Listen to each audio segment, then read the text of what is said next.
Hello guys, আসসালামু আলাইকুম। I hope সবাই ভালো আছেন, সুস্থ আছেন, এই প্যান্ডেমিক সুস্থ হয়েছে না। সো আজকে আমি আপনাদের সামনে উপস্থিত হইলাম একটা নতুন ভিডিও নিয়ে, যেটা সবসময় সবাই প্রশ্ন করে থাকে আমাকে, যে low value content error Google অ্যাডসেন্সে।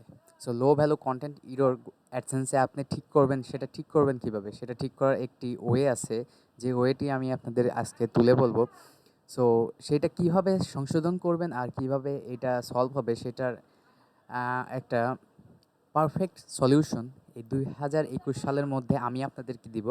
সো এখানে 4টা, যাদের লো ভ্যালু কন্টেন্ট ইরর আসে তাদের 4টা ইরর আসে। সেটা হলো minimum content requirements, website quality guidelines, unique high quality content, thin content. So এইটা কি? এইটা মূলত এইখানে 4টা পয়েন্ট আমি বিশ্লেষণ করে বলবো। মিনিমাম কন্টেন্ট রিকোয়ারমেন্টস বলতে কী বোঝাচ্ছে? আপনার ওয়েবসাইটে অন্তত 20 থেকে 25টা বা 25টা থেকে 30টা কন্টেন্ট মাস্ট বি থাকতে হবে। 30টার উপরে মাস্ট বি কন্টেন্ট থাকতে হবে। সো আমি এটা কিভাবে জানলাম? আমি একটা তাদের সাপোর্টের সাথে কথা বলছি। তারা সাপোর্টে বলল যে আপনার 50টা, তারা বলছে যে 50টা মিনিমাম কন্টেন্ট থাকতে হবে, কিন্তু 30টা হইলেও চলে। আমি 30টা দিয়ে অ্যাপ্রুভ করেছি। So webmaster quality guidelines, so minimum content রিকোয়ারমেন্টসটা তো বুঝলেন। আর হ্যাঁ, আরেকটা কথা, যে আপনার কন্টেন্টগুলার ওয়ার্ড 800 ওয়ার্ডের উপর হইতে হবে। 800, মিনিমাম 800 হইতে হবে। সো এটা হলো গেল minimum content requirements. Webmaster quality guidelines হলো আপনাকে অবশ্যই ওয়েবমাস্টার মানে সার্চ কনসোল, যেটাকে বলে গুগল সার্চ কনসোলে অ্যাড করতে হবে। গুগল সার্চ কনসোলে অ্যাড করলে আপনার ওয়েবসাইটটি র্যাঙ্কিং হবে এবং আপনার ওয়েবসাইটের যে সকল পোস্টগুলো আছে সেগুলো ইন্ডেক্স হবে। এইটা হলো ওয়েবমাস্টার। আবার কিছু ওয়েবমাস্টার বা সার্চ কনসোলে ইরর থাকে।